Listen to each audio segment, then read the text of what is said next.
야, 이놈아! 도대체 왜 그랬어? 악녀인 줄 알았던 시어머니가 사기꾼 아들 손에 직접 수갑을 채웠어요. 우리 엄마 말이 뭐가 틀려? 아버지 수술비니 병원비니 앞으로 우리한테 손 안 벌릴 자신 있어? 차가운 그 목소리가 귓가에 박힌 건 모든 것이 무너져 내린 후였어요. 하지만 시간을 거슬러 올라가면 제 세상은 한때 완벽한 온기로 가득 차 있었어요. 그 중심엔 제 예비 남편 성호 씨가 있었고요.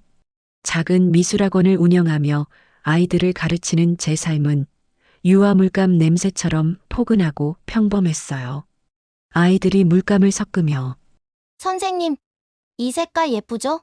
라며 제잘거리는 소리, 햇살이 창문을 통해 쏟아지며 캔버스 위에 반짝이는 모습들. 그 모든 것이 제게는 완벽한 일상이었죠. 그런 제 앞에 나타난 성호 씨는 마치 선물 같은 사람이었어요.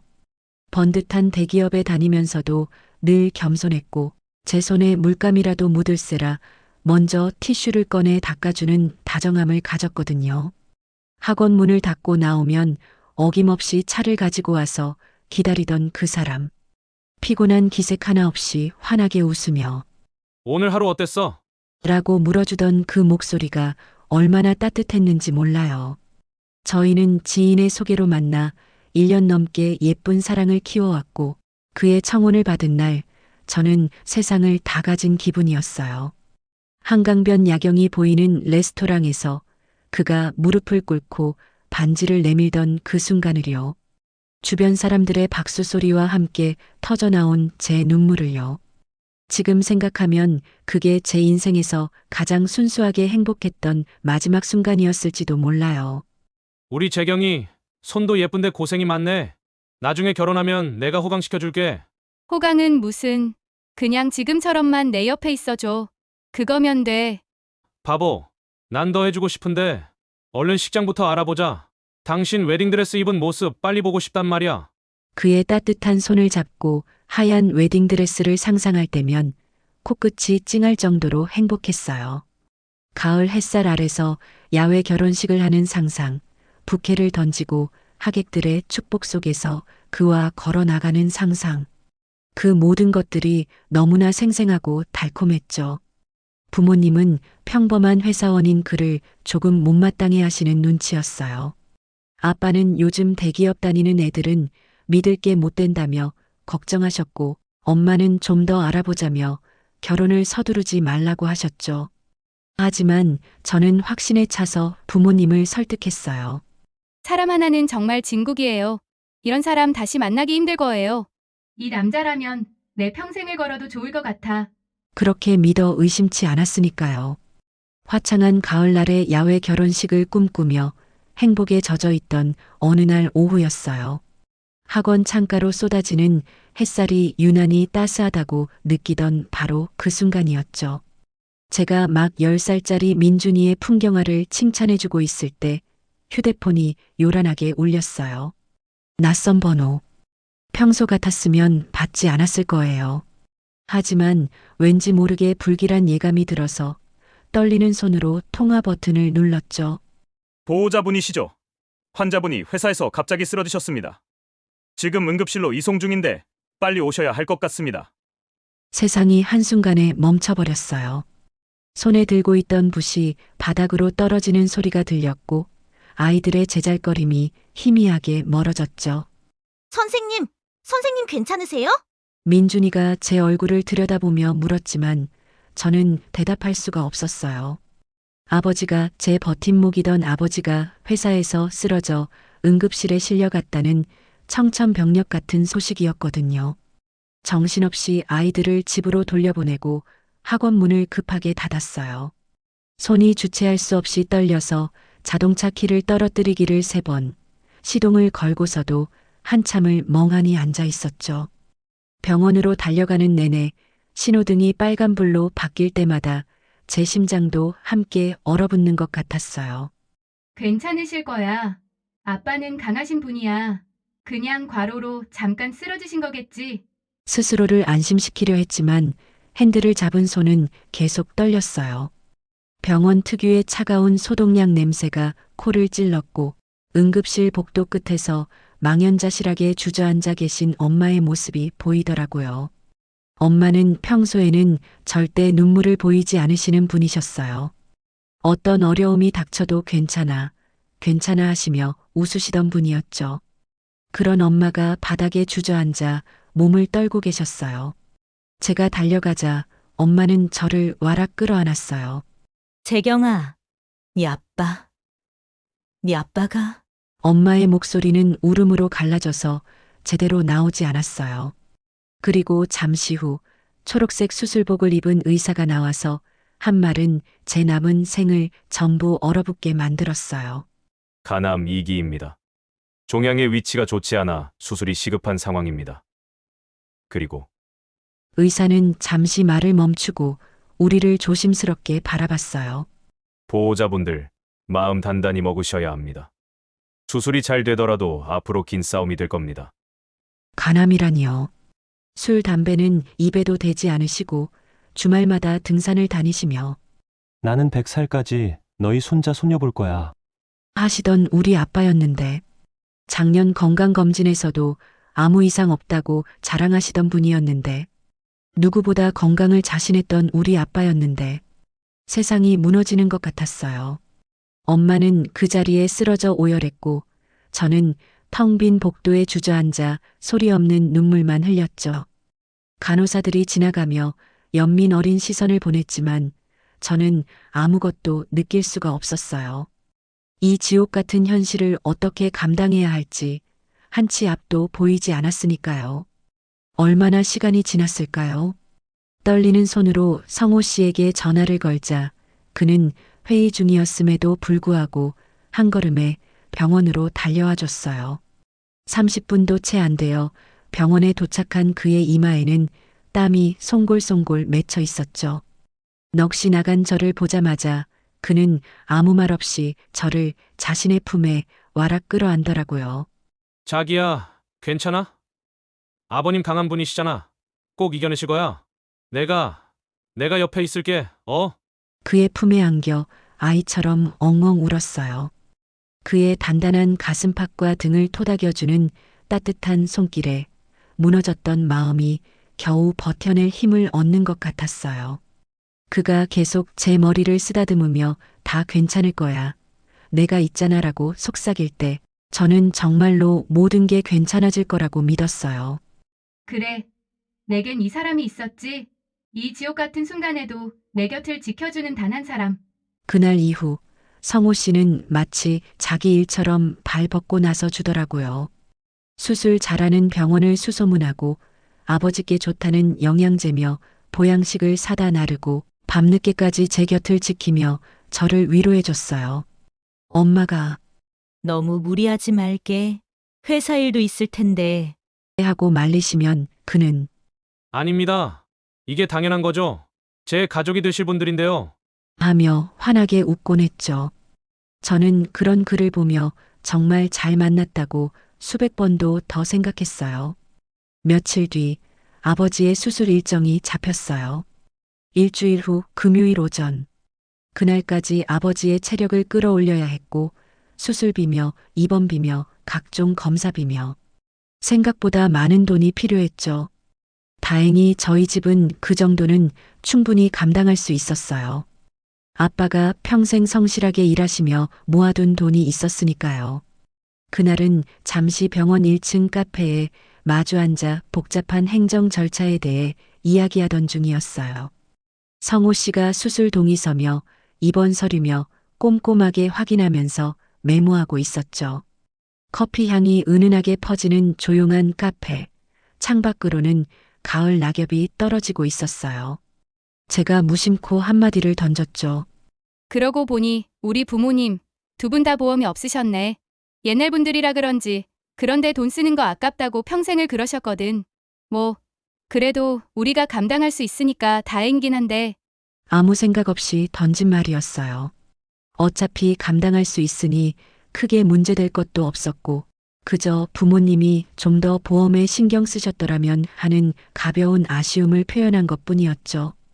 그런데 제 말을 들은 성호 씨의 얼굴에 아주 찰나의 순간 미세한 균열이 스쳐 지나가더라고요.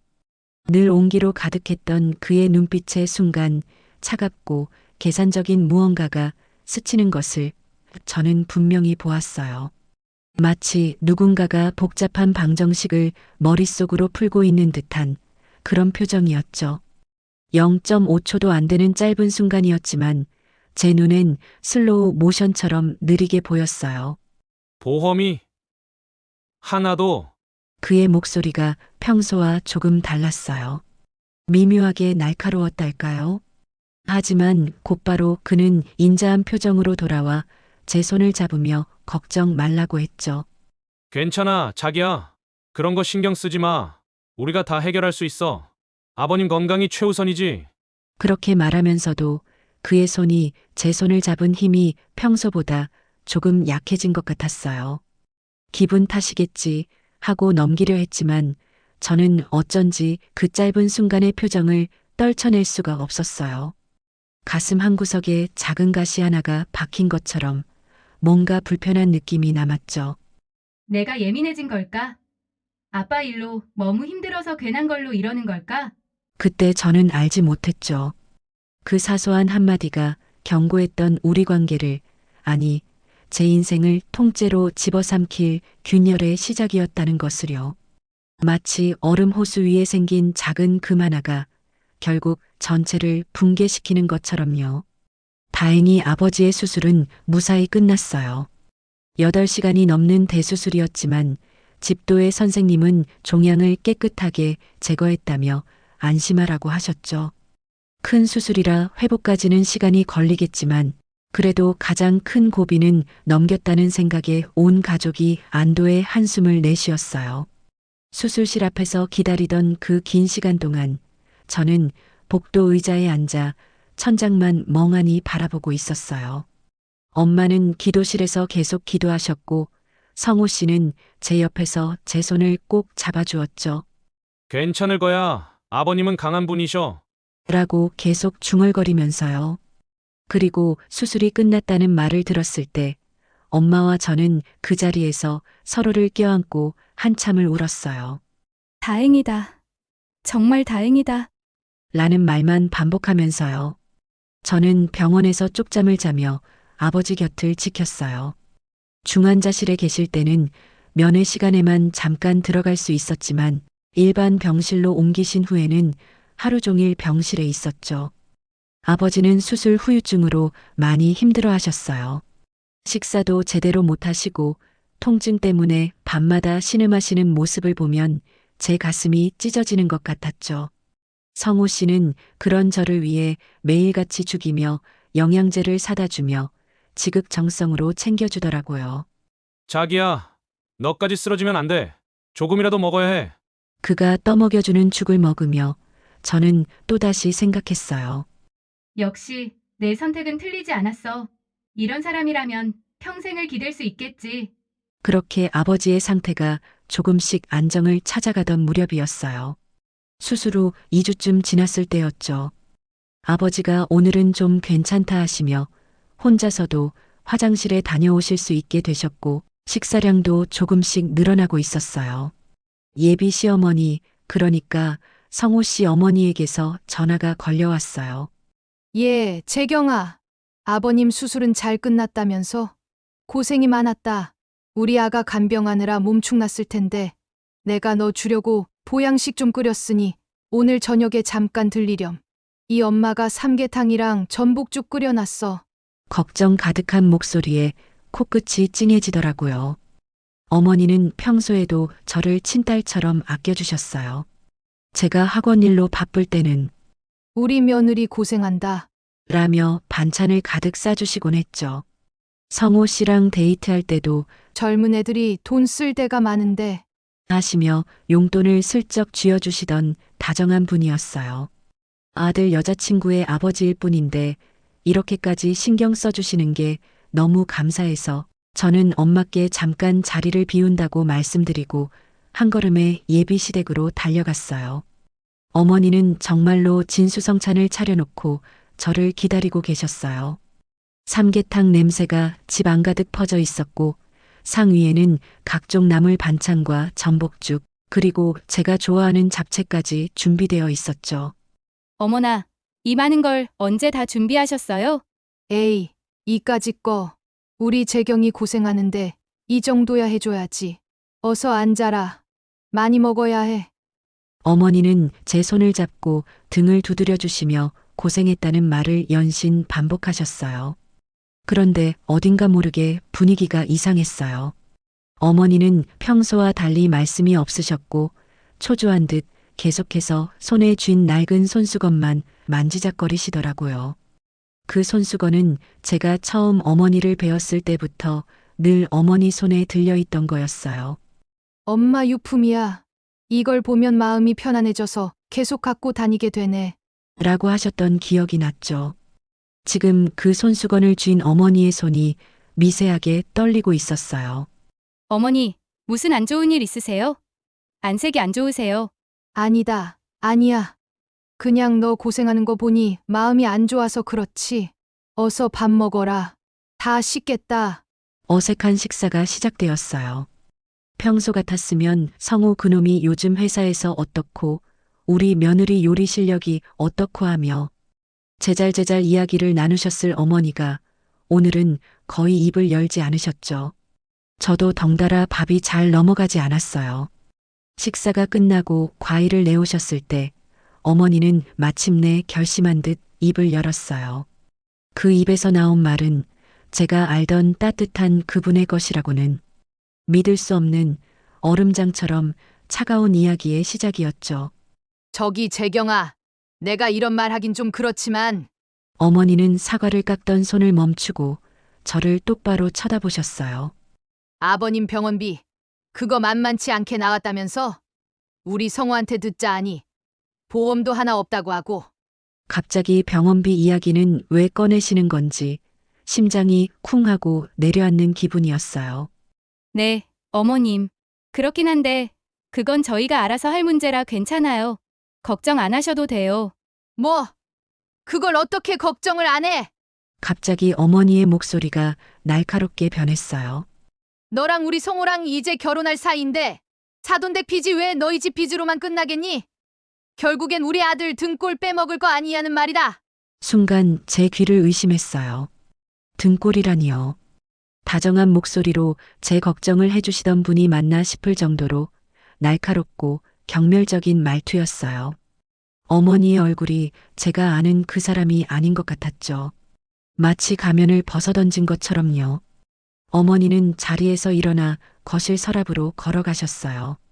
그리고 서랍에서 A4 용지 한 장을 꺼내 제 앞에 툭 던지듯 내려놓았어요. 그 종이에는 빼곡하게 글씨가 적혀 있었어요. 혼수 목록. 제목을 보는 순간 머릿속이 하얘졌어요. 그 아래로는 믿을 수 없는 항목들이 나열되어 있었죠. 강남 40평대 아파트, 시가 20억 이상.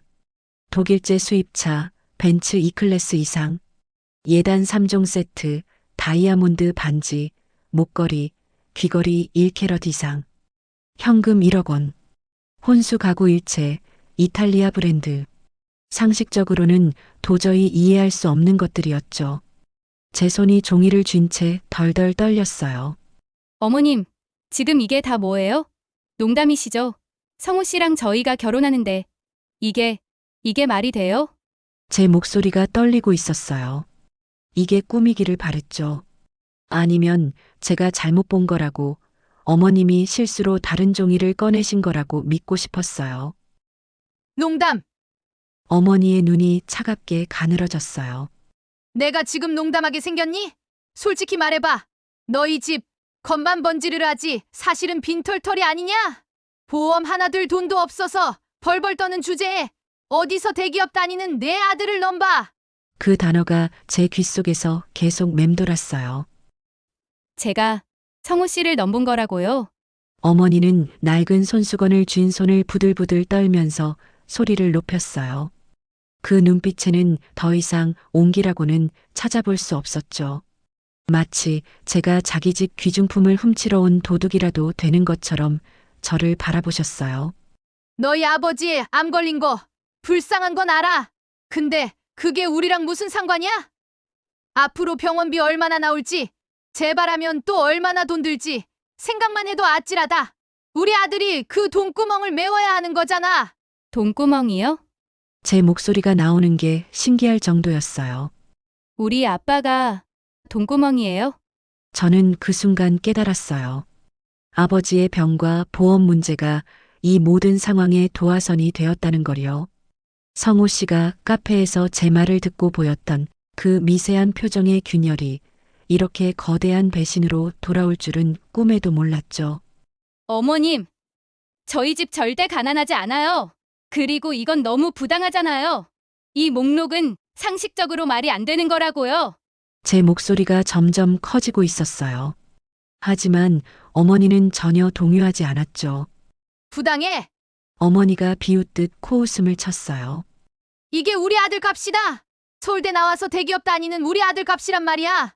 이 정도도 못 해오면 애초에 우리 집에 시집 올 생각 말았어야지. 가난은 죄야, 죄. 알겠니? 가난은 죄라고. 그 말이 제 가슴을 비수처럼 찔렀어요. 저희 가족이 가난하지도 않은데 저희 아버지가 평생을 성실하게 일하며 가족을 지켜온 훌륭한 분인데 단지 보험이 없다는 이유만으로 이런 모욕을 당해야 하는 건가요? 더 이상 대화가 통하지 않았어요. 제 눈앞에 있는 사람은 제가 알던 따뜻한 예비 시어머니가 아니었어요. 돈과 체면에 눈이 멀어 사람의 가치를 돈으로 환산하는 낯선 괴물이었죠. 저는 자리에서 벌떡 일어났어요. 모욕감과 배신감에 온몸이 떨려왔어요. 저 먼저 가보겠습니다. 아닐 거야. 성우 씨는 다르잖아. 이건 전부 어머님 혼자만의 생각일 뿐이야. 성우 씨는 날 사랑한다고 했잖아. 날 위해 회의도 박차고 달려와 주던 그 사람이 이런 생각을 할 리가 없어. 저는 어머니가 내민 그 말도 안 되는 혼수 목록을 구겨서 움켜쥔 채 도망치듯 그 집을 빠져나왔어요. 차가운 밤 공기가 가슴 깊숙이 파고들었지만 정신을 차릴 수가 없었죠. 눈물이 주르륵 흘러내렸고 다리가 후들거려서 제대로 걷기도 힘들었어요. 저는 곧장 성호 씨에게 전화를 걸었어요. 그가 이 모든 미친 상황을 바로잡아줄 유일한 사람이라고 그렇게 굳게 믿으면서요. 그가 어머니께 달려가서 엄마, 그게 무슨 말씀이세요? 재경이를 어떻게 그렇게 대하실 수 있어요? 하고 따져 물을 거라고 상상했어요. 전화벨이 울렸어요. 한 번, 두 번, 세 번. 여보세요, 자기야. 평소처럼 다정한 목소리였어요. 성호 씨, 지금 시간 괜찮아? 급하게 만나야 할 것 같아. 지금 당장. 근데 무슨 일이야? 목소리가 왜 그래? 울었어? 응. 어머니, 집에 갔다 왔어. 설명은 만나서 할게. 제발 지금 나와줘. 짧은 침묵 끝에 그가 대답했어요. 알았어. 병원 근처 그 카페 있잖아. 거기서 30분 후에 보자. 성호 씨는 병원 근처의 조용한 카페에서 만나자고 하더라고요. 전화를 끊고 카페로 향하는 내내 저는 덜덜 떨리는 손으로 그가 이 상황을 전부 뒤집어 줄 거라는 주문을 외웠어요. 성우 씨는 내 편이야. 그는 어머님과 달라. 날 사랑한다고 했잖아. 날 위해 매일 병원에 와주고 나를 위로해주던 그 사람이잖아. 하지만 카페 문을 열고 들어선 순간 그의 얼굴에 떠오른 복잡한 표정을 보고 심장이 한 번 더 철렁 내려앉았죠. 그는 이미 아이스 아메리카노를 시켜놓고 창밖을 멍하니 바라보고 있었어요. 제가 들어오는 것을 보고도 환하게 웃지 않았어요.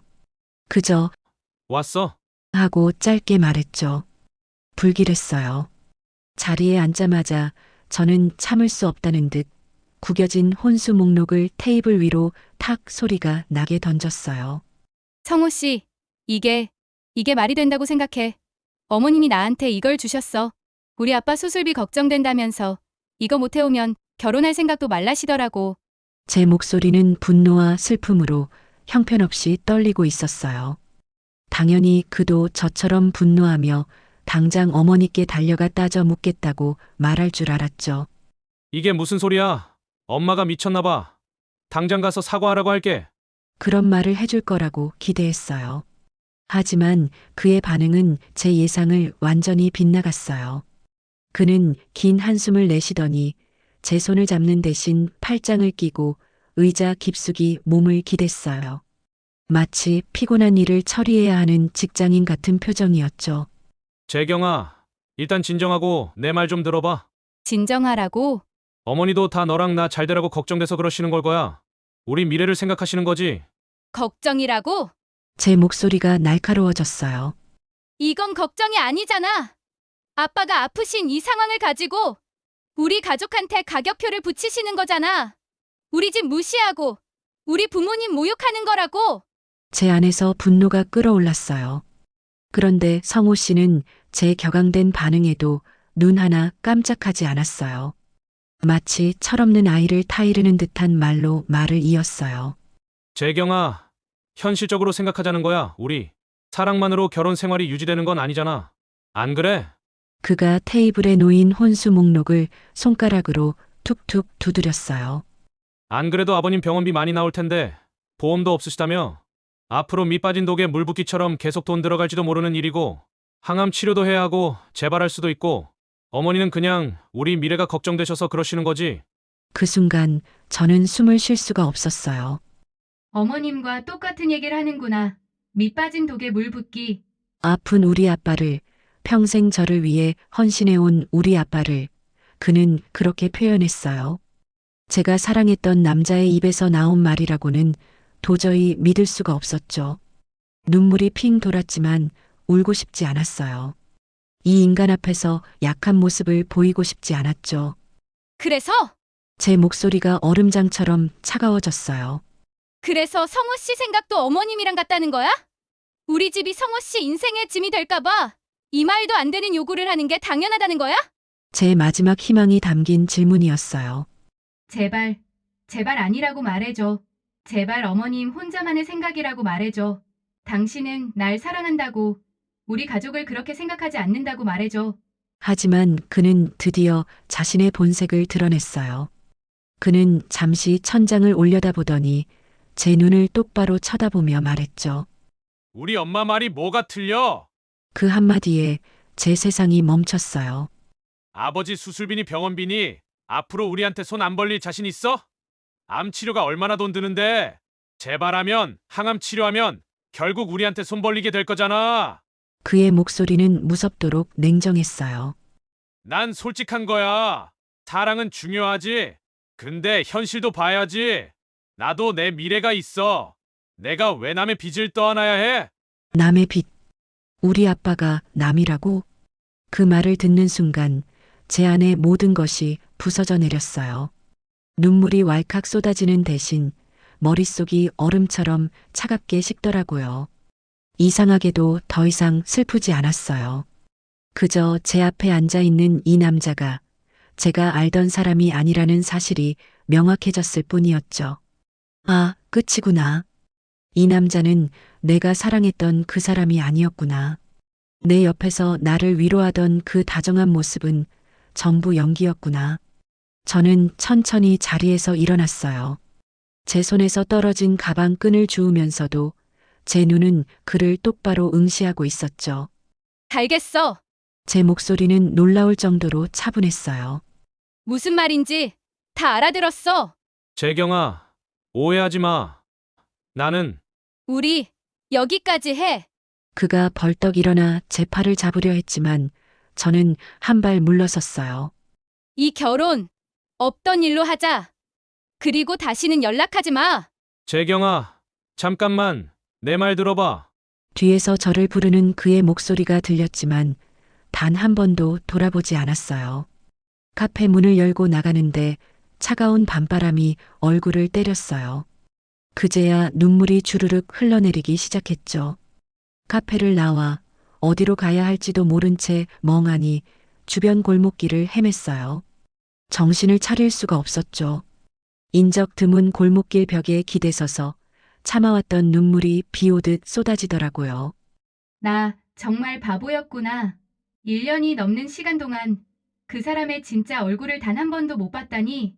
아빠가 쓰러지기 전까지는 보험이 없다는 말을 듣는 순간 그 눈빛이 변한 걸 내가 봤잖아. 그때 눈치챘어야 했는데. 한참을 울다가 고개를 들었을 때 바로 저 건너편 골목 모퉁이 전봇대 뒤에 서 있는 익숙한 모습이 눈에 들어왔어요. 예비 시어머니였어요. 그녀는 제가 나온 카페 쪽을 망연자실하게 바라보며 자신의 낡은 손수건으로 입을 막은 채 서 있더라고요. 어깨가 가늘게 떨리는 게 분명 울고 있었어요. 가로등 불빛 아래 비친 그녀의 옆모습은 왠지 모르게 처량해 보였어요. 마치 무너져 내리는 건물을 바라보는 사람처럼요. 왜 우는 거지? 소원대로 아들 인생에서 나를 떼어냈는데 기뻐해야 하는 거 아니야? 이제 아들 혼자 잘 살면 되잖아. 그때의 저는 그 눈물이 악어의 눈물이라고만 생각했어요. 제 모든 것을 망가뜨린 악마의 가증스러운 연기라고요. 저를 지옥으로 밀어넣은 주범이 무슨 눈물이냐고요. 하지만 그 눈물에 담긴 진짜 의미를 깨닫기까지는 그리 오랜 시간이 걸리지 않았죠. 그날 밤 저는 집에 돌아와 이불을 뒤집어 쓰고 한없이 울었어요. 그렇게 제 첫사랑은 가장 비참하고 추악한 방식으로 끝이 났어요. 성호 씨와 그렇게 끝이 나고 제 세상은 잿빛으로 변해버렸어요. 병원에 계신 부모님께는 차마 자세한 내막을 말씀드릴 수가 없었죠. 아버지는 이제 막 수술해서 회복 중이신데 딸의 파혼 소식까지 들으시면 얼마나 충격을 받으실까요? 그래서 저는 최대한 밝은 척 연기를 했어요. 아빠, 저 성우 씨랑 결혼 안 하기로 했어요. 뭐? 무슨 일이야? 아버지가 놀라서 벌떡 일어나려 하셨어요. 저는 황급히 아버지를 말렸죠. 아니에요. 괜찮아요. 그냥 결혼을 준비하다 보니 서로 안 맞는 부분이 보여서 좋게 헤어지기로 했어요. 오히려 지금 알게 돼서 다행이죠. 결혼하고 나서 알았으면 더 힘들었을 거예요. 거짓말이었어요. 좋게 헤어진 게 아니었어요. 서로 안 맞아서도 아니었어요. 제가 일방적으로 버림받은 거였죠. 하지만 아픈 아버지 앞에서 딸까지 힘든 모습을 보일 수는 없었어요. 그래도 너 그렇게 좋아했잖아. 정말 괜찮은 거야? 엄마가 제 손을 잡으며 걱정스럽게 물었어요. 네, 엄마. 전 괜찮아요. 오히려 속 시원해요. 웃으며 대답했지만 집에 돌아오면 매일 밤 베개를 적셨어요. 저는 슬픔을 잊기 위해 일에만 매달렸어요. 낮에는 학원에서 아이들을 가르치고 밤에는 병원에서 아버지를 간병하며 억지로 하루하루를 버텨냈죠. 아이들의 맑은 웃음소리가 유일한 위로였어요. 선생님, 오늘 기분 안 좋아 보여요. 10살짜리 지우가 물었어요. 아니야. 선생님 괜찮아. 지우 그림 정말 잘 그렸네. 거짓말로 웃어넘겼지만 아이들은 다 알고 있었나 봐요. 수업이 끝나고 나니 제 책상 위에 아이들이 그린 그림들이 놓여 있더라고요. 선생님 힘내세요. 선생님 사랑해요. 같은 메시지와 함께요. 그 그림들을 보며 또 한참을 울었어요. 그런데 언제부턴가 제 일상에 불길한 시선이 느껴지기 시작했어요. 처음 그 남자를 본 건 아버지가 입원한 병원 로비에서였어요. 값싼 티가 나는 헐렁한 검은색 양복에 험악한 인상을 가진 40대쯤 되어 보이는 남자였죠.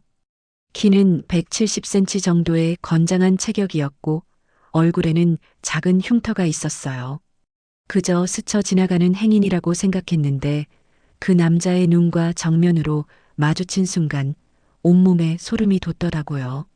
마치 뱀이 먹잇감을 훑어보는 듯한 끈적하고 차가운 시선이었어요. 그의 눈빛에는 어떤 감정도 없었어요. 그저 저를 물건처럼 바라보고 있었죠. 잘못 본 거겠지. 사람이 저런 눈을 하고 있을 리가 없잖아. 저는 황급히 고개를 돌리고 아버지 병실로 향했어요. 하지만 등 뒤로 그의 시선이 계속 느껴지는 것 같았죠. 그건 착각이 아니었어요. 며칠 뒤 제 미술학원 건너편 골목에서 담배를 피우고 있는 그 남자를 또다시 발견했거든요. 그날은 평소보다 일찍 퇴근하려고 짐을 싸고 있었어요. 문득 창밖을 내다보다가 그 남자가 담배 연기를 내뿜으며 학원 쪽을 응시하고 있는 걸 봤죠. 그는 아무것도 하지 않았어요.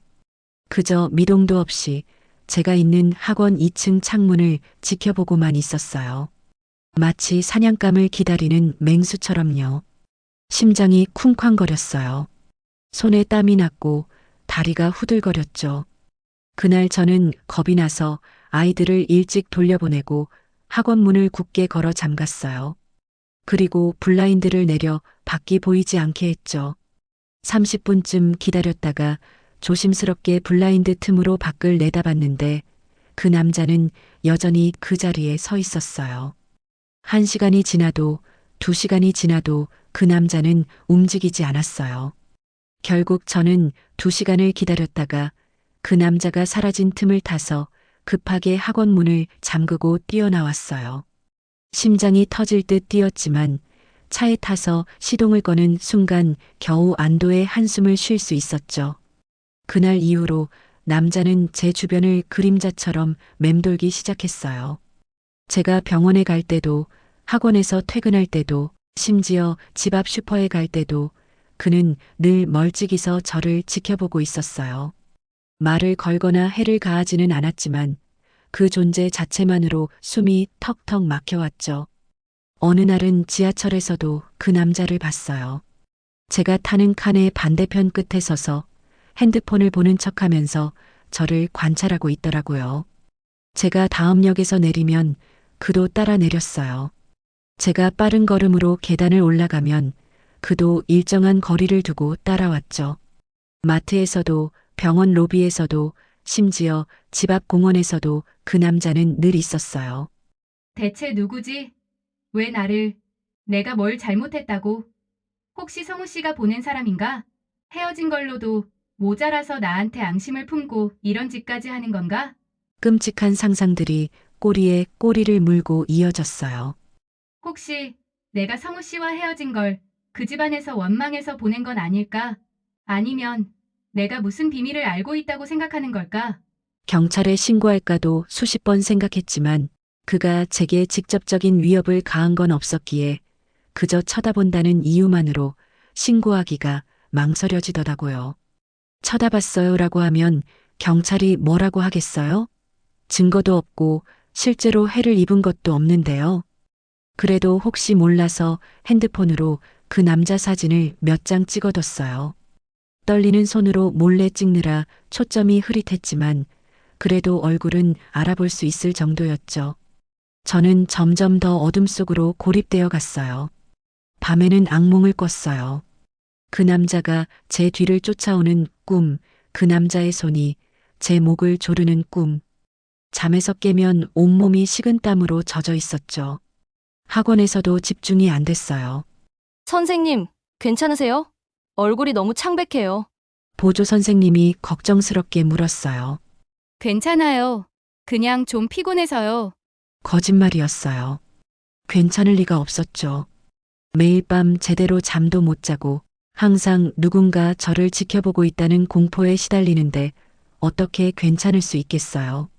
아버지와 엄마에게는 말씀드릴 수 없었어요. 아버지는 아직 회복 중이시고 엄마는 간병으로 지쳐 계신데 제 걱정까지 끼쳐드릴 수 없었죠. 친구들에게 얘기하기도 애매했어요. 어떤 남자가 나를 따라다녀 하면 그냥 우연 아니야? 피해망상 아니야? 하고 넘길 것 같았거든요. 저는 완전히 고립되어 있었어요. 그러던 어느 날 밤이었어요. 그날도 병간호를 마치고 늦은 시간에 병원을 나서는데 역시나 그 남자가 주차장 한쪽 구석에 서 있는 게 보였죠. 가로등 불빛 아래 서서 담배를 피우고 있었어요. 제가 나오는 걸 보더니 담배를 버리고 천천히 제 쪽으로 걸어오기 시작했어요. 심장이 터질 것 같았어요. 저는 두려운 마음에 왔던 길을 되돌아 병원 뒤쪽의 으슥한 골목길로 발걸음을 옮겼어요. 조금 돌아가더라도 그 남자와 마주치고 싶지 않았거든요. 병원 응급실 쪽으로 돌아가서 사람이 많은 정문으로 나가려는 계획이었죠. 병원 뒤편은 조명이 거의 없어서 어두컴컴했어요. 가끔 의료 폐기물 수거 차량이 지나가는 길이라 사람들이 잘 다니지 않는 곳이었죠. 빠른 걸음으로 골목을 지나가는데 발소리가 메아리처럼 울렸어요. 그런데 바로 그 골목길에서 저는 제 인생을 통틀어 가장 충격적인 장면을 목격하고 말았어요. 가물거리는 가로등 불빛 아래 그 왼수 같은 남자가 서 있었어요. 그리고 그 앞에는 믿을 수 없게도 제 전 예비 시어머니가 고개를 푹 숙인 채 서 있더라고요. 아니, 뭐지? 저 두 사람이 왜? 저는 본능적으로 근처 의료 폐기물 보관함 뒤에 몸을 숨겼어요. 심장이 미친 듯이 뛰었고 숨소리가 너무 커서 들킬까봐 손으로 입을 막았죠. 거리가 대략 10m쯤 떨어져 있었어요. 너무 멀어서 대화 내용이 전부 들리진 않았지만 어머니의 목소리는 절박하게 떨리고 있었죠. 제발 조금만 더 시간을 주시면 어떻게든. 어머니의 목소리가 간신히 들렸어요. 남자가 비웃듯 코웃음을 쳤어요. 시간? 아줌마, 벌써 몇 번째야? 약속 지킨 적이 있어? 이번엔 정말이에요. 제발. 어머니가 애원하듯 말했어요. 평생 고개를 높이 들고 사셨을 그분이 저런 비열해 보이는 남자 앞에서 고개를 숙이고 빌고 계셨어요. 아들 녀석은 압니까? 남자가 물었어요. 그 순간 어머니의 몸이 확 경직되는 게 보였어요. 회장님 따님인 거 알면 아주 난리가 나겠던데. 회장님 따님, 무슨 말을 하는 거지? 성우 씨가 누구 딸이랑? 제 머리가 혼란스러웠어요. 안 돼요. 그 아이는 건드리지 마세요. 제발. 제발요. 어머니가 울먹이며 애원했어요. 그 목소리에는 모성애와 절망이 뒤섞여 있었죠. 그럼 돈 가져와. 오늘까지라고 했잖아. 어머니는 그렇게 애원하며 하얀 봉투 하나를 남자에게 건넸어요. 손이 너무 떨려서 봉투를 떨어뜨릴 뻔했지만 겨우 남자에게 전달했죠. 남자는 봉투를 낚아채듯 받아서 여러 내용물을 확인했어요. 가로등 불빛에 비친 그의 얼굴에 실망한 표정이 떠올랐어요. 이게 뭐야? 겨우 이거? 아줌마, 장난해? 남자는 봉투를 어머니 얼굴 앞에 흔들었어요. 이걸로는 어림도 없어. 이 아줌마야. 원금에 이자까지 합치면 3억이 넘어간다고? 이거 가지고 뭘 어쩌라는 거야? 3억? 그 금액에 저는 숨이 멎는 줄 알았어요. 다음 달까지만요. 제발 다음 달까지만 기다려주세요. 집을 팔면. 집을 판다고? 남자가 비웃었어요. 집 팔면 얼마나 나온다고? 빚쟁이 아줌마가 사는 허름한 빌라가 꿈깨. 그리고 이게 마지막이야.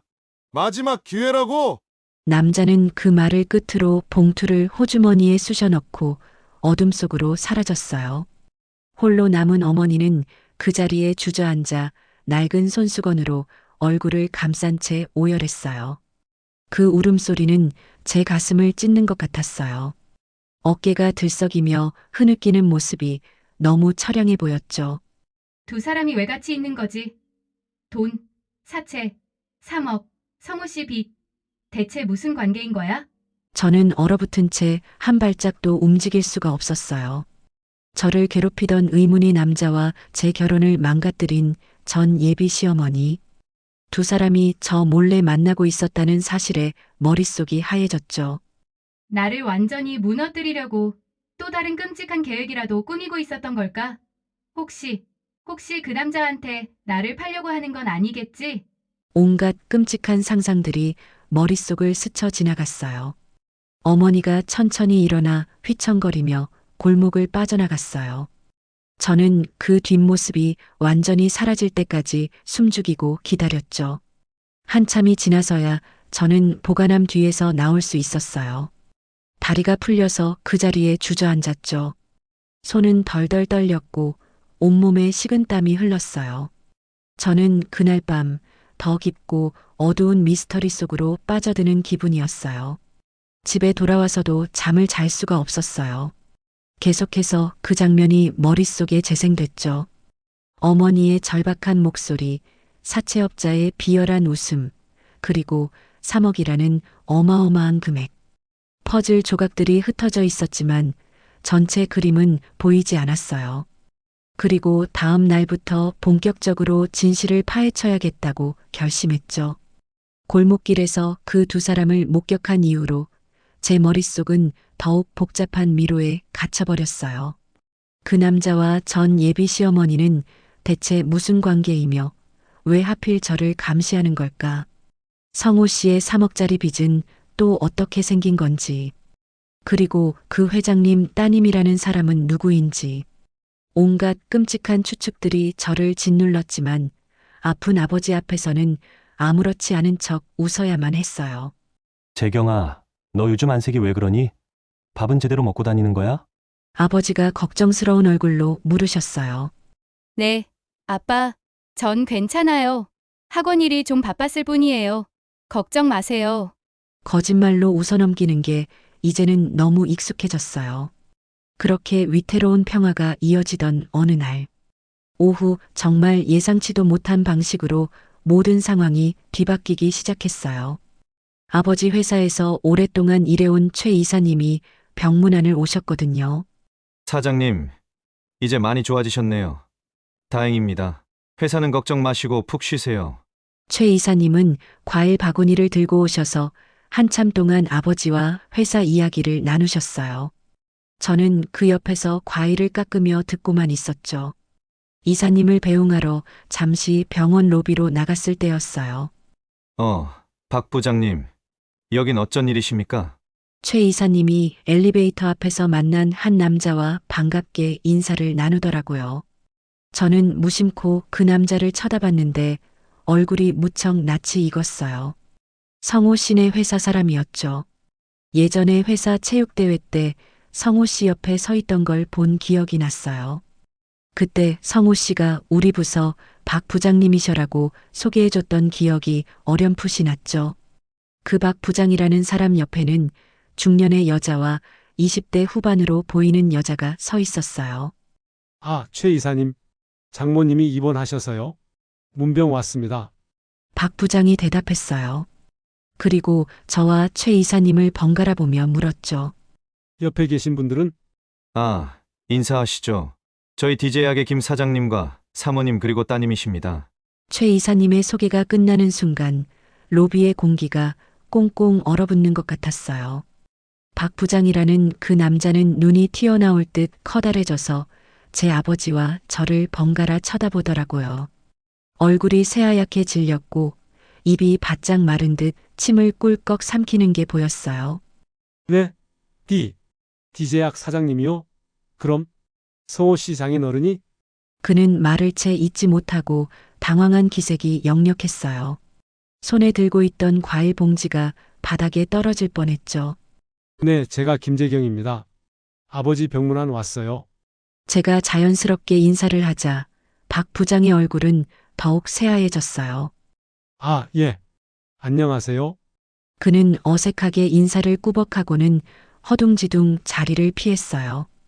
함께 온 가족들이 어리둥절한 표정으로 그를 따라갔죠. 저는 그 뒷모습을 보며 직감했어요. 아, 이제 모든 것이 알려지겠구나. 성호 씨 회사 사람이 내가 DJ학 사장 딸이라는 걸 알았어. 곧 회사에 소문이 퍼질 거야. 제 직감은 틀리지 않았어요. 그날 저녁부터 제 휴대폰이 불이 나기 시작했죠. 발신인은 전부 성호 씨 세 글자였어요. 전화벨이 쉴 새 없이 울렸어요. 5분에 한 번씩, 10분에 한 번씩. 저는 받지 않았어요. 그의 목소리를 듣고 싶지 않았거든요. 그러자 이번엔 애원이 담긴 문자 메시지가 쉴 새 없이 쏟아졌어요. 재경아, 제발. 오해야. 다 설명할게. 제발 한 번만 만나줘. 내가 정말 죽을 죄를 졌어. 얼굴 보고 사과하게 해줘. 재경아, 내가 DJ학 사장 딸인 줄 정말 몰랐어. 진짜야. 한 번만, 딱 한 번만 만나줘. 무릎 꿇고 빌게. 문자는 계속 이어졌어요. 새벽 2시, 3시까지도 문자가 왔죠. 그 순간 등골을 타고 차가운 소름이 돋았어요. 병원 로비에서 새하얗게 질렸던 박 부장의 얼굴, 그리고 그 어두운 골목길에서 들었던 사채업자의 목소리가 머릿속에서 하나로 합쳐졌습니다. 회장님 따님인 거 알면 아주 난리가 나겠던데.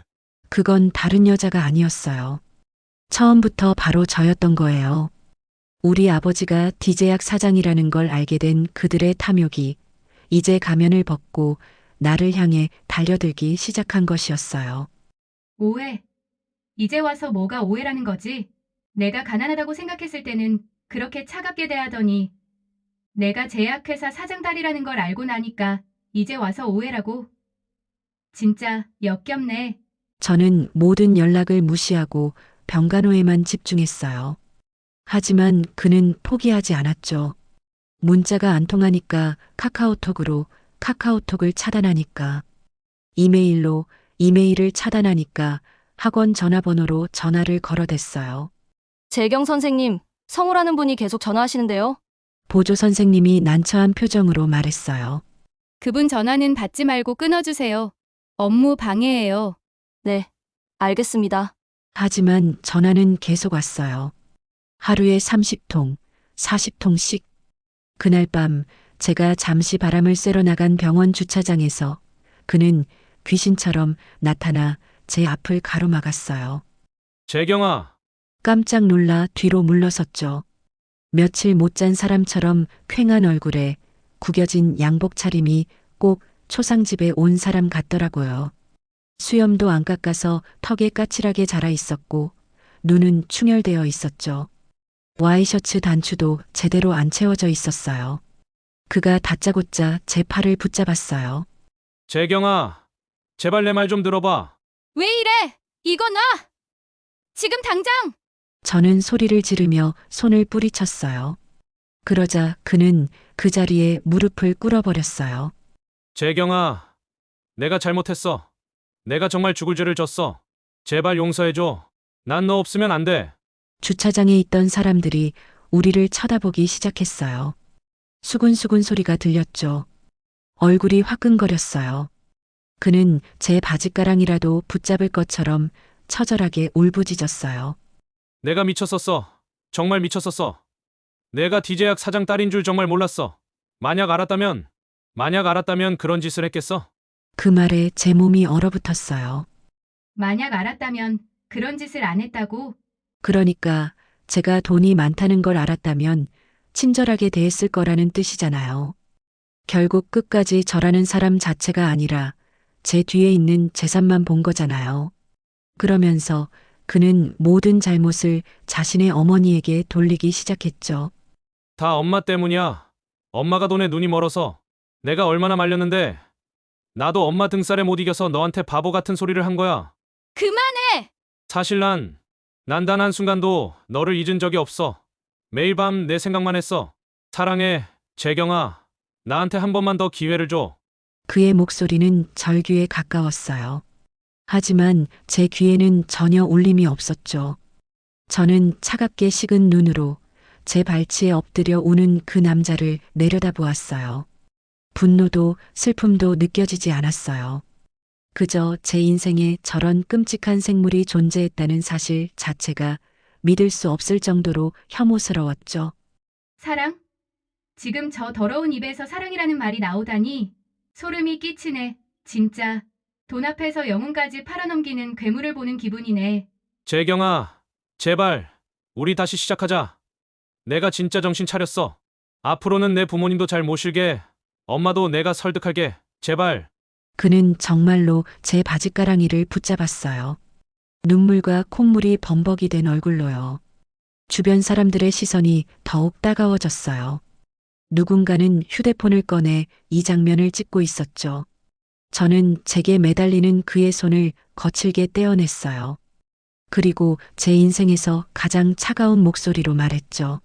다시는 내 눈앞에 나타나지 마. 당신이라는 인간이 내 인생에 있었다는 것 자체가 소름 끼치게 역겨우니까. 재경아. 그리고 경고하는데 한 번만 더 연락하면 스토킹으로 고소할 거야. 증거는 충분히 모아뒀으니까. 제 말을 끝으로 저는 뒤도 돌아보지 않고 걸었어요. 차가운 아스팔트 바닥에 엎드려 절규하는 그의 목소리가 등 뒤로 멀어져 갔죠. 재경아, 제발. 첫 번째 복수는 그렇게 끝났어요. 하지만 진짜 비극은 이제 막 시작되고 있었을 뿐이었죠. 주차장에서 성호 씨를 그렇게 뿌리치고 돌아온 날, 저는 모든 것이 끝났다고 생각했어요. 하지만 그건 저만의 착각이었죠. 그날 이후 그는 이전보다 훨씬 더 끔찍한 방식으로 제 삶을 옥죄어오기 시작했어요. 시작은 전화와 문자였어요. 제가 그의 번호를 차단하자 그는 발신번호 표시 제한으로, 공중전화로, 심지어는 모르는 사람의 휴대폰을 빌려서까지 제게 전화를 걸어왔죠. 여보세요? 재경아, 나야. 제발 끊지 마. 딸칵, 여보세요? 재경아, 한 번만 만나줘. 딸칵. 받지 않으면 수백 통의 문자 메시지를 보냈어요. 내용은 전부 똑같았죠. 잘못했다. 용서해달라. 너 없인 못 산다는 뻔하고 역겨운 레퍼토리였어요. 재경아, 제발. 나 죽을 것 같아. 너 없으면 진짜 못 살아. 내가 뭐든지 할게. 다시 한 번만 기회를. 문자는 새벽 4시, 5시에도 왔어요. 알림음 때문에 잠을 잘 수가 없었죠. 그의 집착은 거기서 그치지 않았어요. 학원 앞에는 항상 그의 차가 세워져 있었고, 제가 퇴근할 때까지 몇 시간이고 저를 기다렸어요. 어느 날은 학원 앞에서 6시간을 기다렸대요. 보조 선생님이 저 차 아침부터 계속 있었어요라고 말해줬죠. 제가 학원 문을 열고 나가면 그는 차에서 내려 제게 달려왔어요. 재경아, 저는 그를 무시하고 반대 방향으로 걸었어요. 그러면 그는 제 뒤를 쫓아오며 계속 말을 걸었죠. 재경아, 내 말 좀 들어줘. 5분만, 딱 5분만. 재경아, 제발. 저는 무시하고 지하철역으로 내려갔어요. 그도 따라 내려왔어요. 개찰구를 통과해서 플랫폼까지요. 전철이 도착해서 제가 타면 그도 같은 칸에 탔어요. 완전한 스토킹이었죠. 집 문 앞에는 매일같이 용서해줘라는 소름 끼치는 메시지가 적힌 꽃다발이 놓여 있었어요. 처음에는 장미였어요. 빨간 장미 99송이. 카드에는 미안해, 사랑해라고 적혀 있었죠. 그 다음 날은 백합이었어요. 다시 시작하자. 그 다음 날은 튤립. 너 없인 못 살아. 저는 그 꽃들을 전부 쓰레기통에 버렸어요. 하지만 다음 날이면 또 새 꽃이 놓여 있었죠. 어느 날은 꽃다발이 아니라 작은 상자가 놓여 있었어요. 열어보니 고급 목걸이였어요. 제가 예전에 예쁘다고 말했던 브랜드의 목걸이였죠. 가격표를 보니 300만 원이 넘었어요. 카드에는 이렇게 적혀 있었어요. 내가 원하는 거 다 해줄게. 제발 돌아와줘.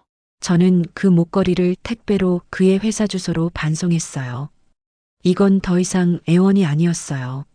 명백한 스토킹이자 제 일상을 파괴하는 폭력이었죠. 대체 나한테 왜 이러는 거야? 내가 뭘 더 어떻게 해야 끝나는 거야? 경찰에 신고해야 하나? 하지만 신고하기도 애매했어요. 그는 저를 위협하거나 폭행하지 않았으니까요. 그냥 꽃을 보내고 전화를 하고 기다리고 있을 뿐이었죠. 경찰이 뭐라고 하겠어요? 스토킹 방지법으로 신고하세요라고 하겠지만 실제로 그가 처벌받을지는 미지수였어요.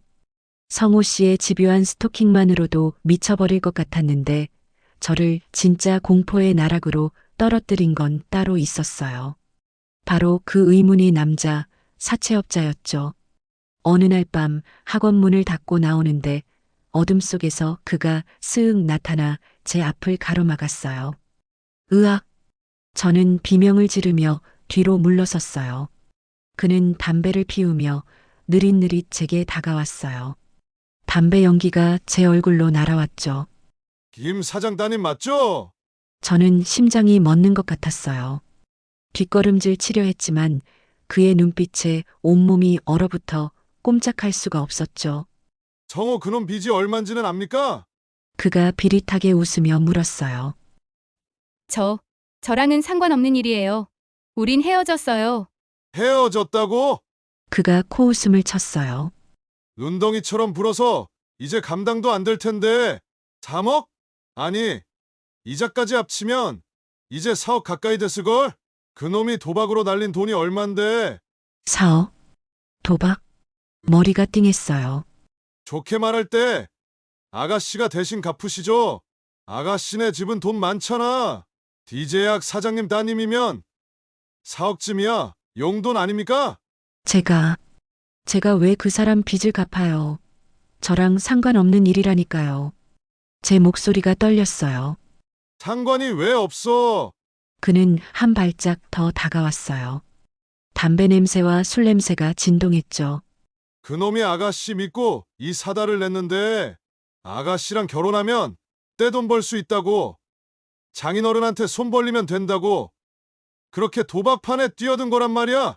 제 잘못이라고요? 제가 뭘 잘못했다고요? 그리고 말이야.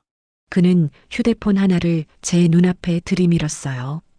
화면에는 병원 침대에 누워 잠든 우리 아빠의 사진이 찍혀 있었죠. 오늘 오후에 찍은 사진 같았어요. 아빠가 입고 계신 병원복이 오늘 제가 본 것과 같았거든요. 아버님, 오래오래 건강하셔야 할 텐데 안 그렇습니까? 온몸의 피가 차갑게 식는 것 같았어요. 이건 단순한 협박이 아니었어요. 우리 아빠의 목숨을 담보로 한 명백한 살해 위협이었죠. 당신이 감히! 일주일 드릴게요. 일주일 안에 4억 준비하세요. 안 그러면. 그는 말을 끝맺지 않았어요. 대신 휴대폰 화면을 한 번 더 제 얼굴에 들이밀었죠. 그 의미는 명확했어요. 저는 그 자리에서 도망쳐 경찰서로 달려갔어요. 협박을 받았다고요? 경찰관이 무표정한 얼굴로 물었어요. 네. 사채업자가 저희 아버지 사진을 보여주면서 4억을 갚으라고 했어요. 이건 명백한 협박이잖아요. 아, 그런데 직접적으로 해를 가겠다는 말은 안 했죠? 그건 말은 안 했지만 의미가 명확했어요. 아버지를 해치겠다는 거였어요. 말씀하신 내용만으로는 수사하기가 어렵습니다. 구체적인 증거가 있으세요? 녹음이나 녹화 같은 거요. 그게 없었어요. 너무 당황해서 녹음할 생각도 못했죠. 일단 진술서를 작성하시고 혹시 또 협박을 받으시면 그때는 꼭 증거를 확보하세요. 그래야 저희가 움직일 수 있습니다. 경찰의 반응은 미적지근했어요. 결국 진술서만 쓰고 나왔어요. 세상에 저 혼자 버려진 기분이었죠. 이 상황을 해결할 실마리를 쥔 유일한 사람, 전 예비 시어머니를 찾아야겠다고 생각했죠. 저는 수소문 끝에 그녀가 살던 집을 찾아갔지만 집은 텅 비어 있었어요. 이웃의 말로는 며칠 전 밤에 짐을 싸서 어디론가 급하게 이사를 갔다고 하더라고요. 전화기는 꺼져 있었고 그녀는 마치 증발이라도 한 것처럼 세상에서 사라져 버렸어요. 어머님은 대체 어디로 사라진 거지? 혹시 이 모든 일과 관련이 있는 건가? 전화기를 꺼내 어머니 번호로 전화를 걸어봤어요. 고객님의 요청에 의해 전원이 꺼져 있습니다. 꺼져 있었어요. 그녀는 마치 증발이라도 한 것처럼 세상에서 사라져 버렸어요. 어머님은 대체 어디로 사라진 거지? 혹시 이 모든 일과 관련이 있는 건가? 사채업자한테 쫓겨서 도망간 건가? 모든 희망이 사라진 것 같았어요. 그러던 어느 날 아침 학원 문 앞에 죽은 새 한 마리가 놓여 있었어요. 참새였어요. 목이 꺾여서 고개가 이상한 각도로 꺾여 있었죠. 으악! 비명을 지르며 뒤로 물러섰어요. 누가 일부러 놓고 간 게 분명했어요. 이건 경고였죠. 그리고 며칠 뒤에는 제 자취방 창문으로 벽돌 하나가 날아들었어요. 쾅! 유리창이 산산조각 나며 벽돌이 방 안으로 굴러 들어왔어요. 저는 비명을 지르며 구석으로 몸을 피했죠. 벽돌에는 하얀 종이가 감겨 있었어요.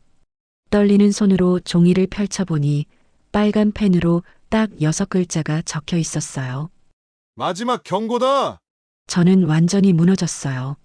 집안에서도 마음 편히 있을 수가 없어서 옷장과 책장으로 문을 막아놓고 덜덜 떨었죠. 커튼을 전부 쳐놓고 불도 끄고 구석에 웅크리고 앉아 있었어요. 밤마다 악몽을 꿨어요.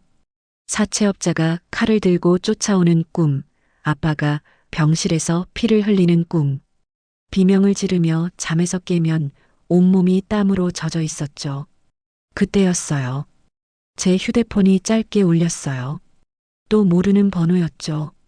사채업자일 거라는 생각에 심장이 미친 듯이 뛰었지만 어쩐지 받아야만 할 것 같았어요. 떨리는 손으로 통화 버튼을 눌렀죠. 수화기 너머에서는 기계로 변조된 듯한 기분 나쁜 목소리가 흘러나왔어요.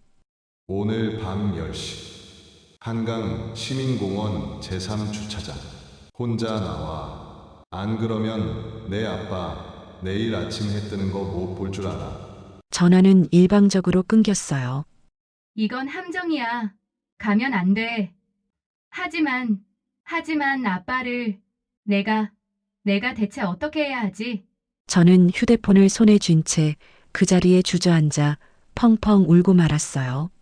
사방이 벽으로 막힌 완벽한 절망이었죠. 함정이라는 걸 머리로는 알았지만 아빠의 목숨이 걸린 협박 앞에서 저는 아무런 저항도 할 수 없었어요. 10시 30분까지 연락 안 되면 신고해줘 라는 문자 한 통만을 남겼어요. 저는 떨리는 손으로 딱 한 사람, 제가 가장 믿는 대학 친구 민지에게 문자를 보냈어요. 민지야, 한강공원 3주차장 가는데 내가 위험할지도 몰라. 만약 내가 10시 30분까지 연락이 안 되면 꼭 경찰에 신고해줘. 부탁해.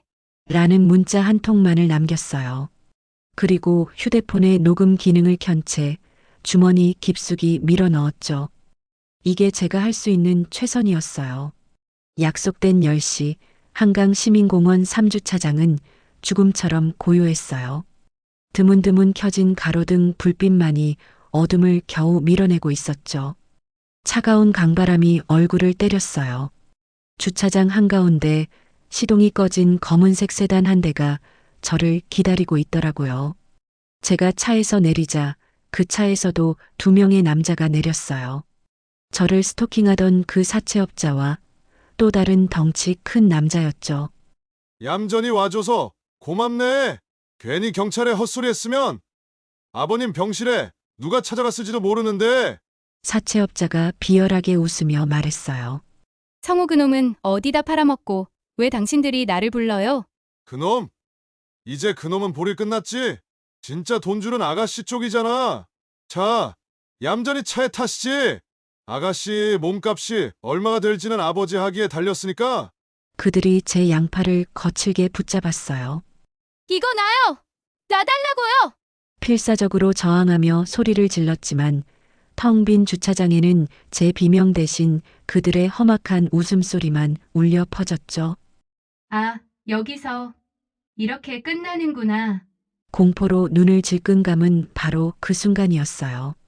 세상의 모든 소음이 한꺼번에 터져 나오듯 수십 개의 경광등 불빛이 어둠을 찢고 날카로운 사이렌 소리가 주차장을 가득 메웠어요. 꼼짝 마! 손 들어! 바닥에 엎드려! 사방에서 경찰차들이 몰려와 저희를 완벽하게 포위했죠. 사채업자들이 당황해서 저를 놓치는 사이 저는 주저앉아 헐떡였어요. 그리고 제 눈에 들어온 건 차에서 내리는 수많은 경찰들, 그리고 그들 옆에 서서 창백하게 질린 얼굴로 저를 보고 있는 전 예비 시어머니였어요. 어머님이 왜 경찰이랑 같이? 설마 어머님이 경찰을 불러주신 건가? 제 머릿속이 새하얗게 변해버린 그때였어요. 포위망 바깥에서 또 다른 차 한 대가 급정거를 하더니 성호 씨가 헐레벌떡 뛰어들어왔어요. 재경아! 그는 경찰들 사이를 헤치고 제게 달려오려 했지만 경찰들이 가로막았죠. 그리고 그의 눈에 들어온 건 경찰 옆에 서 있는 그의 어머니였어요. 아! 엄마! 성호 씨가 어머니를 발견하고 달려들었어요. 엄마! 이게 무슨 짓이야? 왜 경찰을 불렀어? 다 망쳤잖아! 조금만 더 하면 되는데! 엄마가 다 망쳤다고! 그의 절규는 모든 범행을 자백하는 완벽한 증거였어요. 주변 경찰들이 그를 제압하려 했지만 그는 미친 듯이 발버둥쳤어요. 재경이 집에서 돈 받아내면 우리 빚 다 갚을 수 있었는데 왜 이런 짓을 한 거야? 그 순간 어머니가 무너져 내렸어요. 그녀는 성호 씨의 뺨을 세차게 후려쳤어요. 짝! 그 소리가 주차장에 울려 퍼졌어요. 내가 뭘 망쳐? 네 인생을 망친 건 너 자신이야. 이 짐승만도 못한 놈아. 도박에 눈이 멀어서 저 착한 애 집안을 거덜내려고 해. 저 애 아버님 목숨 가지고 협박까지 시켜? 내가 너 같은 괴물을 낳으려고 평생 청소 일을 하며 너를 키운 줄 아냐? 어머니는 울부짖으며 모든 것을 털어놓기 시작했어요. 경찰들도 저도 모두가 숨죽이고 그녀의 고백을 들었죠. 이 녀석이 작년부터 도박에 빠졌고 불법 도박장에서 수억을 날렸어요. 어머니의 목소리는 흐느껴 울었어요. 사채업자들이 집으로 찾아와서 협박했어요. 아들 다리 부러뜨리겠다. 회사에 알리겠다고요. 나는 아들을 지키려고 제 집을 담보로 잡혀서 돈을 빌렸어요. 그래도 모자라서 친척들한테 손을 벌렸어요. 성호 씨는 고개를 떨구고 말이 없었어요. 그런데 이 녀석이 재경이를 만나고 나서 달라졌어요. 처음에는 정말 사랑하는 줄 알았어요. 그렇게 행복해하는 모습 처음 봤거든요. 어머니가 저를 바라봤어요. 눈물이 주르륵 흘러내렸어요. 그런데 이 녀석이 사채업자들한테 이렇게 말하는 걸 우연히 들었어요. 걱정 마. 곧 결혼할 여자가 미술학원도 하고 집안이 꽤 괜찮다. 결혼할 때 목돈 받아서 해결하면 된다. 라고요. 제 온몸이 얼어붙었어요. 디제약은 몰랐을지언정 처음부터 돈이 목적이었던 거예요. 내 아들이 사랑이 아니라 돈을 보고 재경이한테 접근한 거였어요. 나는 그 사실을 알고 하늘이 무너지는 것 같았죠. 그래서 어떻게든 두 사람을 떼어내려고 일부러 모진 말을 하고 그 말도 안 되는 혼수 목록을 들이민 거예요. 어머니는 말을 이었습니다. 그런데 상황이 더 나빠졌어요.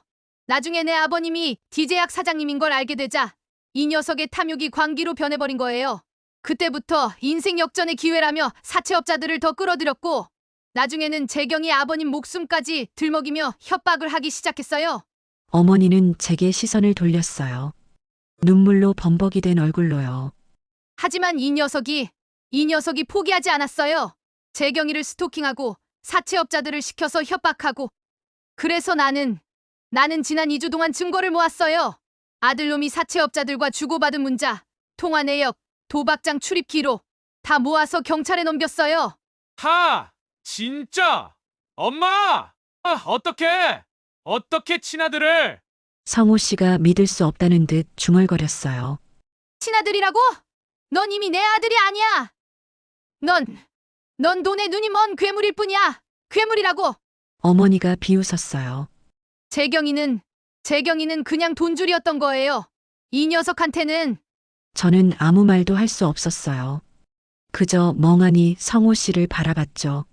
재경이가 디제약 사장 딸이라는 걸 박 부장이 회사에 퍼뜨렸어요. 그래서 이 녀석이 미친 듯이 재경이한테 매달렸죠. 진짜 금맥을 놓칠 수 없으니까요. 하지만 재경이가 받아주지 않자 이 녀석이 최후의 수단을 썼어요. 사채업자들을 시켜서 재경이 아버님을 협박하고 재경이를 납치해서 돈을 뜯어내려고 한 거예요. 어머니는 제게 고개를 숙였어요. 미안해. 정말 미안하다. 내가 이런 괴물을 낳아서 재경이 인생을 망쳐서. 나는 집을 팔아서 사채업자들한테 조금씩 돈을 주면서 시간을 벌었어요. 그리고 경찰에 제보했어요. 오늘 재경이를 납치하려 한다고요. 제가 보낸 문자를 받은 민지도 경찰에 신고했고 어머니의 제보와 맞물려서 경찰이 완벽하게 포위망을 칠 수 있었던 거예요. 증거는 다 제출했어요. 내 아들이 저지른 모든 죄를요. 도박, 사기, 납치 교사, 협박, 부디 엄하게 처벌해 주세요. 이 괴물이 다시는 세상에 나와서 다른 사람을 해치지 못하게요. 경찰이 성호 씨에게 다가갔어요. 성호 씨 체포하겠습니다. 혼인 빙자 사기, 납치 교사, 특수협박 혐의입니다. 재경아, 미안해. 정말 미안해. 성호 씨가 저를 봤어요. 하지만 이미 늦었어요. 경찰이 그의 손에 차가운 수갑을 채웠어요. 찰칵. 그 소리가 제 귓가에 또렷하게 들렸어요. 모든 것이 끝난 거예요. 저는 사이렌 불빛이 어지럽게 번쩍이는 주차장 한가운데 서서 넋을 잃고 어머니를 바라봤어요. 저를 지옥으로 밀어넣었던 악마. 그 악마의 얼굴 뒤에 나를 구하기 위해 스스로 지옥에 뛰어든 한 여자의 처절한 얼굴이 숨어 있었어요. 미움과 분노가 있던 자리에 거대하고 시린 슬픔이 파도처럼 밀려왔어요. 저는 천천히 어머니에게 다가갔어요. 어머님, 어머니는 고개를 들지 못했어요. 그저 눈물만 흘릴 뿐이었죠. 저는 어머니를 끌어안았어요. 고맙습니다. 저를 지켜주셔서. 어머니는 제 품에서 아이처럼 엉엉 울었어요. 그날 밤 한강변에는 두 여자의 울음소리가 오래도록 울려 퍼졌어요. 그날 밤에 폭풍이 지나가고 몇 달의 시간이 흘렀어요. 세상은 모든 것을 제자리로 돌려놓더라고요.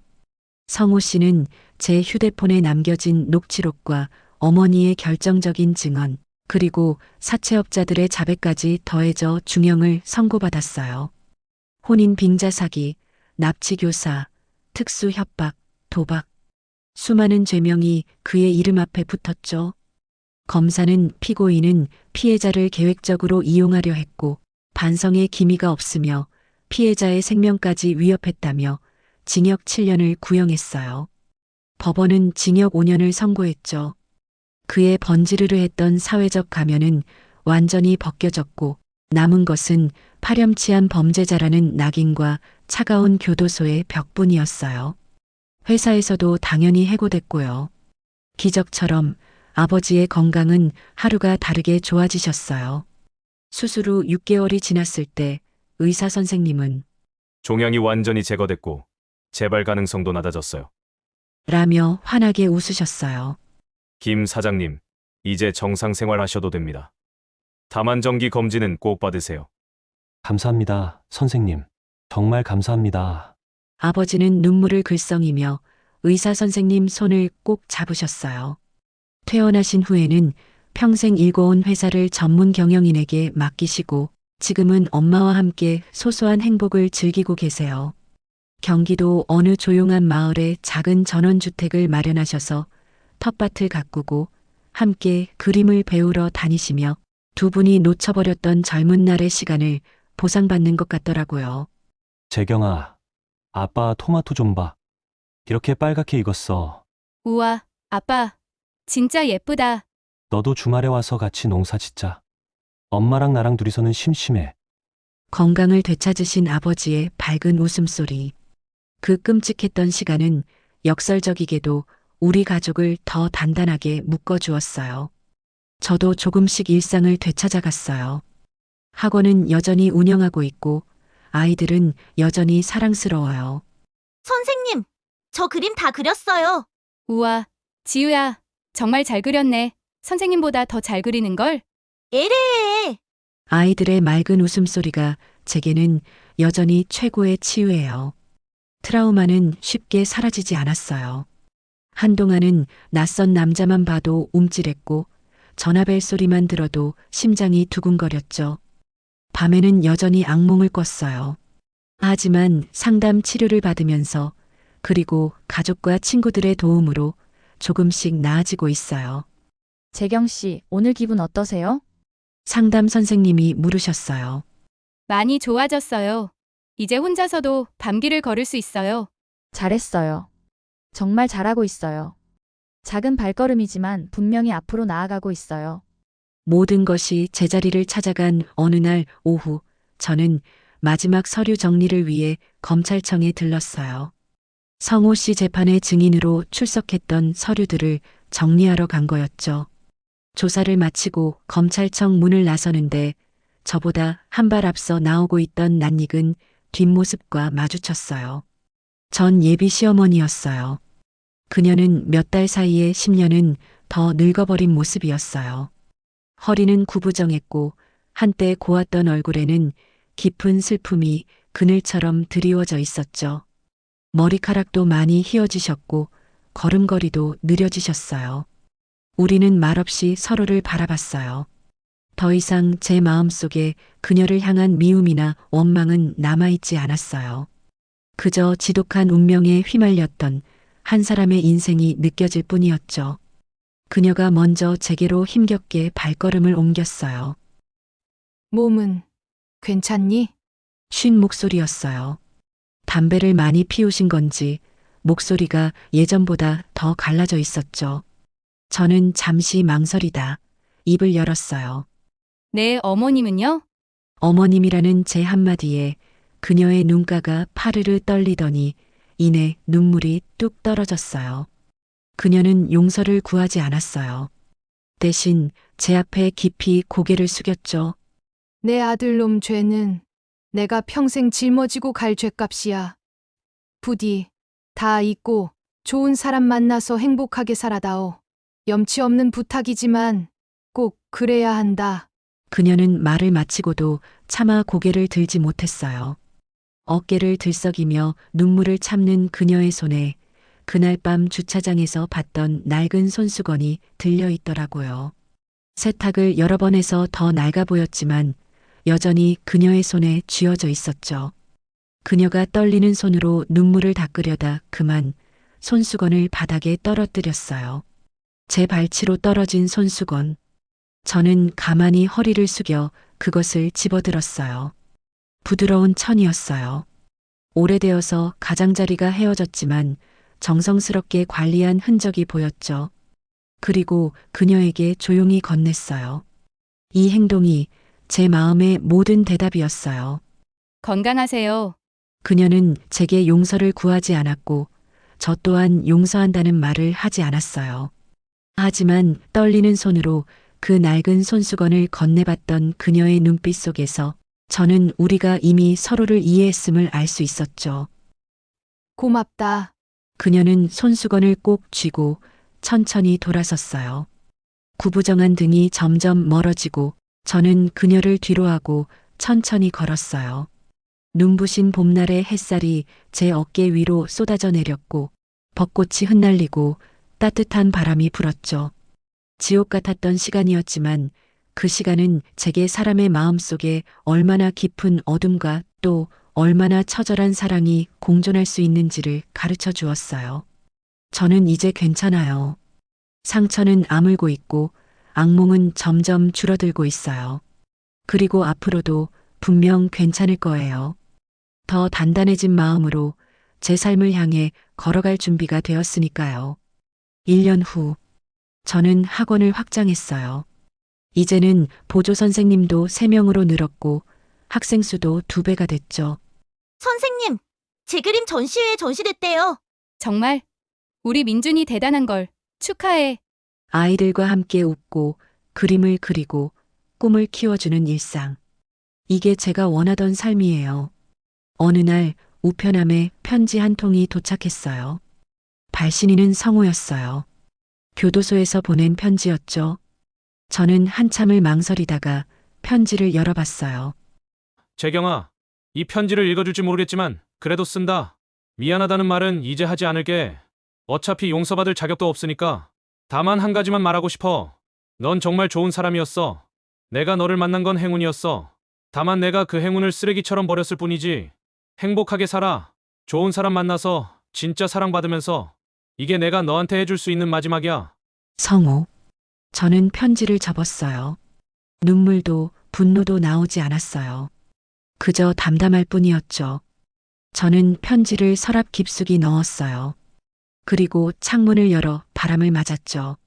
새로운 계절이 시작되고 있었어요. 그로부터 6개월 후, 저는 대학 동창회에 나갔어요. 오랜만에 친구들을 만나 웃고 떠들며 즐거운 시간을 보냈죠. 재경아, 너 요즘 정말 예뻐졌다. 뭔가 달라졌어. 그치? 나도 그렇게 느껴. 힘든 시간을 겪고 나니까 오히려 더 강해진 것 같아. 그날 저는 한 사람을 소개받았어요. 대학교 미술 강사로 일하는 준혁 씨였어요. 안녕하세요. 김재경입니다. 안녕하세요. 이준혁이에요. 미술학원 운영하신다고 들었어요. 저도 미술 전공이라서 반가워요. 그의 미소는 따뜻했고 눈빛은 맑았어요. 우리는 미술 이야기로 밤새 이야기를 나눴죠. 그는 제게 복잡한 질문을 하지 않았어요. 그저 제 이야기를 들어주고 자신의 이야기를 들려줬어요. 다음에 제 전시회 오실 수 있으세요? 초대하고 싶어요. 좋아요. 꼭 갈게요. 집으로 돌아오는 길, 저는 문득 깨달았어요. 아, 나 이제 진짜 괜찮구나. 다시 누군가를 만날 준비가 된 것 같아. 가슴이 두근거리는 게 두렵지 않았어요. 오히려 설레었죠. 밤하늘에는 별이 반짝이고 있었어요. 저는 그 별들을 올려다보며 생각했어요. 지옥 같았던 그 시간들이 결국 저를 더 강하게 만들었다는 것을, 악녀인 줄 알았던 시어머니가 사실은 영웅이었고, 영웅인 줄 알았던 남자가 사실은 악마였다는 것을. 하지만 그 모든 아픔을 지나 저는 이제 진짜 행복을 향해 걸어갈 수 있게 되었어요. 더 이상 과거에 갇혀 있지 않아요. 저는 이제 제 미래를 향해 걸어갑니다. 그리고 이번에는 진짜 사랑을 찾을 거예요. 긴 사연 들어주셔서 정말 고맙습니다.